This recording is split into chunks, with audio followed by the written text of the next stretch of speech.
Hello everyone, আমি মৌসুমি। আর আজকে আমি করব চিংড়ি মাছের মালাইকারি ফুলকপি আলু দিয়ে।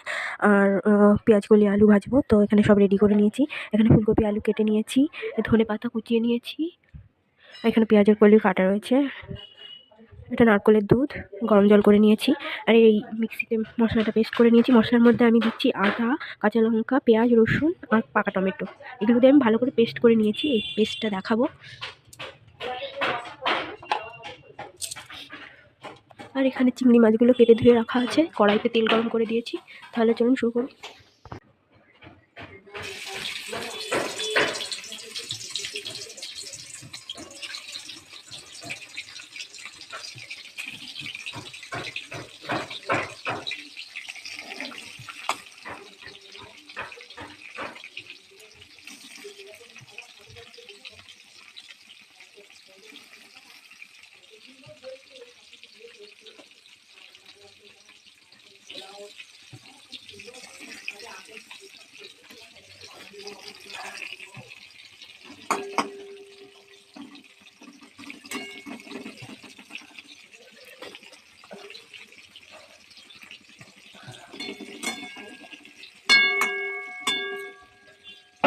তাহলে চিংড়ি মাছগুলো আগে ভেজে নেব ভালো করে, লাল করে।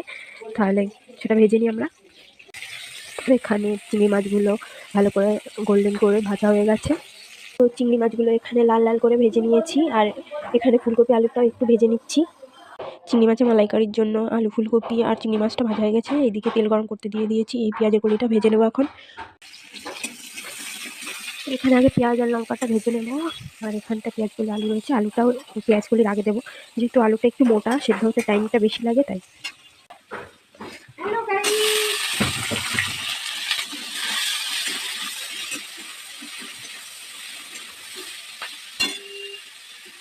কলি আলু ভাজাটাও হয়ে গেছে। আর এগুলো সব ভেজে রেখেছি, শুধু মশলাটা কষে এখন ঝোল দিয়ে ওর মধ্যে এগুলো দিয়ে দিলেই আর ফুটিয়ে নিলেই হয়ে গেল আমাদের চিংড়ি মাছের মালাইকারি।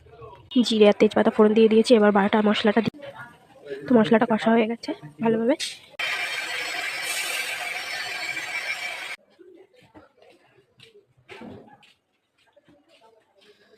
তো লাইট চলে গেছিলো, এবার লাইটটা চলে এসেছে, তাই বোঝা যাচ্ছে ভালো করে। এই ঝোলটা আমি ফুটতে দিয়েছি, মশলার মধ্যে ঝোলটা দিয়ে গরম মশলা দিয়ে আমি এটা ফুটতে দিয়েছি। এটা ভালোভাবে ফুটলে পরে তখন আমি এই ভাজা মাছ আর সবজিগুলো দিয়ে দেবো। তারপর ধনে পাতাটাও দিয়ে দেবো। ভালোই ফুটে উঠেছে, তো আমি এর মধ্যে দিয়ে দেবো সবজি ভাজাগুলি আর মাছ।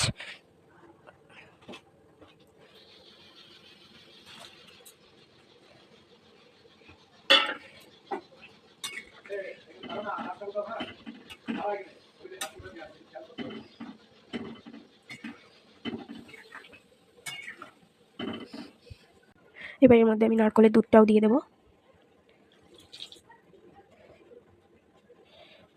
চিংড়ি মাছের মালাইকারিটা ভালোভাবে ফুটছে, তো আমি এর মধ্যে ধনে পাতাটা দিয়ে দেবো।